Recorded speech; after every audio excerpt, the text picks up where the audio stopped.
This is Distance from Center. We just got done with the Swiss Pro-Am. And Trent, what did you think of the tournament? I mean, I'm not going to sum it up in one opening statement here, but I mean, amazing, incredible. This event kind of had humble start, and it's grown into like we had mentioned last week, just really the kickoff to the season, and a full field and amazing skiing, and the webcast. Like, thank you, thank you, thank you. These things, I mean, everyone's getting better at it, but these guys have raised the bar to a completely different level. It was just a delight to watch. It was really I'm good. gonna I'm gonna kind of disagree with you and say that Oh, some people are getting better at it. I was, There's still a lot of bad webcasts out there, but this one might be hands down the best one we've ever seen. this one is hands down the best one I've ever seen, and I was Yeah. being kind of polite, John. Don't do it, man. Don't do it. It was awesome. Yeah. So just a couple of sidebars before we get into actual performances. There was this weird thing I kept seeing in the webcast. Did you see the gray-haired old man following Whitney Reaney around? Do you know who that is? No, I don't. No, I don't know what you're talking about. Oh, I was just making fun of Matt because he looks like Father Christmas at the moment. I love the beard. You love the beard? I love the Okay. beard. I love the beard. A couple other side notes. A couple of athletes missing. Most notably was Jason McClintock. You know where he is at? Yeah, he's definitely up north, getting things rolling at his ski school in Ontario. He's still skiing full time, but he's juggling parenthood and running a business up there. And I think I know his children are attending school up there, which is I understand it was something that was really important to them. So Right. yes, that's where Jay was. And then also noteworthy missing is Brooke Baldwin and Neely Ross, and I believe that they're both graduating high school, and so Yep. they're doing that whole kind of thing. Yep. Pretty. Degas was missing. Yeah, DeGaspery. No, go ahead. So, I was going to say DeGaspery was missing. He was meant Right. to ski. It was in a relatively um, not that serious of a car accident, but serious enough that he was a little bit banged up and just wasn't going to be able to wasn't going to be able to ski. Right. And then probably, I mean, pretty noteworthy that Nate was in there also, which we've already covered. Yeah. Right. I don't think we want to go deeper into that. And then before we get into results, I just want to say thank you, Drew Ross, for being so organized. Huh.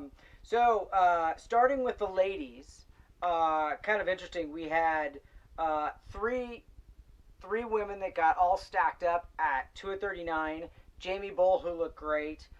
Samantha Dumala, who I always make a point to carefully watch. I think she's a very interesting young slalom skier. And Manon Coustard. So they all got stuck at 2:39. And then we got to Whitney and Regina, who kind of, I think that might have been the show of the weekend. Do you agree? I agree 100%. That was I mean, yes, there was good skiing by a lot of the younger girls, through the prelims and a couple of them making their way into the finals. But that that Regina Whitney runoff was that was the most exciting slalom event I've seen in a while. Especially because the scores were so good. They were Right. both stuck at deep 39. Both just kept coming out running 38 straight off the dock.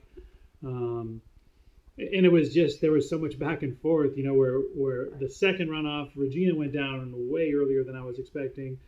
Whitney looked so far ahead of the pass, and you could say inexplicably fell, but fell, a fall that I'm sure she didn't see coming, and so they got knotted up again, and then to top it off, Regina's going to go Regina on everyone and run, I think, 2 at 41.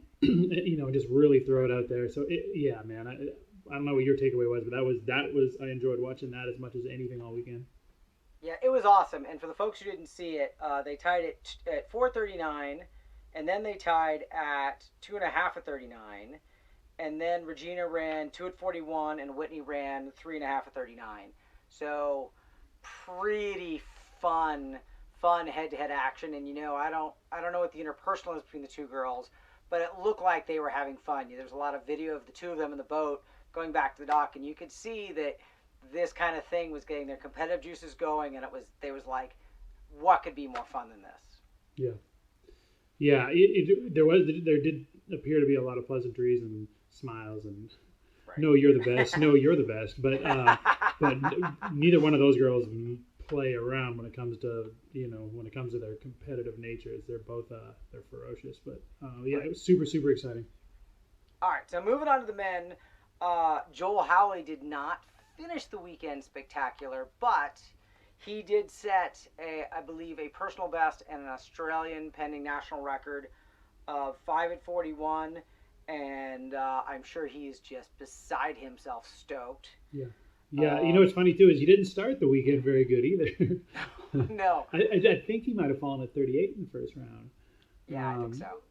but yeah, man. Like so, obviously he's been amazing for a long time. But just watching his social media in the days leading up, and he's just firing up a whole bunch of really really nice 39s for everyone to watch, and just to watch him on the weekend, he's definitely kicked it up a level. I'll be super shocked if he doesn't run 41 this summer somewhere. I sure hope so. And then next skier who didn't quite make it onto the podium, but who's worth mentioning is Robert Pigozzi. Best score of the weekend was only 2 at 41. I say only, but But I just want to say that I am watching his style progress. I only get to see him at tournaments on webcasts, and 2 or 3 years ago it was kind of crazy, and every year it looks better and better. And I watched him yesterday, and I was like, that kid can ski. Yeah, one, yes, he absolutely can ski. His level of athleticism is really it's astonishing because he throws in a lot of seemingly auxiliary moves and and all that, but you watch him from when he comes under the rope until the first wake, and that guy knows how to turn on the gas. He knows how to accelerate purely. It's super super good to watch, and I dig that he's taking his own approach. So there's certain things on his setup that no one else is going to do and no one else has ever done, and I'm sure he's not being coached to do it, but it's his take on it, and it's obviously super effective. Yeah, he was fun to watch for sure. And then, so as we get down to the top three, Sasha has been kind of plagued with questions of his legitimacy and how good a skier he is, and big scores over in Europe. And I watched him in this tournament. I think anybody who questions the legitimacy of him as one of the top three skiers in the world is wrong.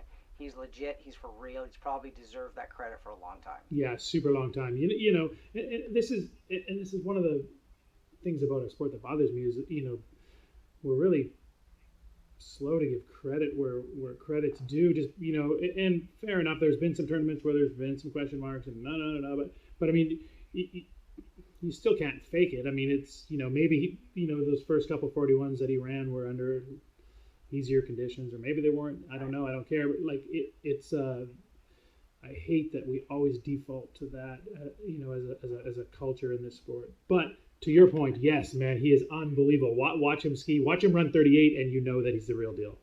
Yeah, he looks really good. And then, so that brings us to second place on the podium. Maybe the most consistent skier of the weekend. Fred Winter, newly minted D3 team skier, ran 3.5, 3.25, and 3.25 at 41. Had a couple of crashes, enough that Tony Lightfoot actually created a crash reel YouTube show for him. He looks great, and as fun as this is, not quite good enough to take down Asher, who had an even better weekend, although not as consistent. Asher ran 4 at 41, and then did something bizarre in the second round where he went out and ran 32 or 35, double opted up to 39, missed it, and then came out in the finals and ran 4 at 41 for the podium, for the gold. Yeah, yeah. And then he had made a really interesting comment post victory, along the lines of it's the process, it's the work, it's the journey that I love, but damn, does it feel good to every time I win one of these things. So yeah, man, super good friends, and you know, a real fan of this whole program. So anytime he wins, you know, as much as I love watching Freddie or the other guys win, I love seeing Will get it done. So his equipment looked amazing. He, you know, he always looks amazing. So he's obviously on a ski that he's has a lot of trust in, because he looked incredible all weekend. And that strange opt-up deal, I seen him do that at a tournament in Louisiana probably 12 years ago, where he went out at 28, came back at 39 on his second pass, which just it doesn't make any sense. But it went a little better that day for him. But yeah, it was start to finish super good tournament. And again, the webcast, thank you. You guys nailed it. I could do without the strain gauge thing because I don't care, but everything else I thought was really cool. All right, folks, that's our show for this week. We'll be back after LCQ and getting ready for Masters. Thank you. Thanks.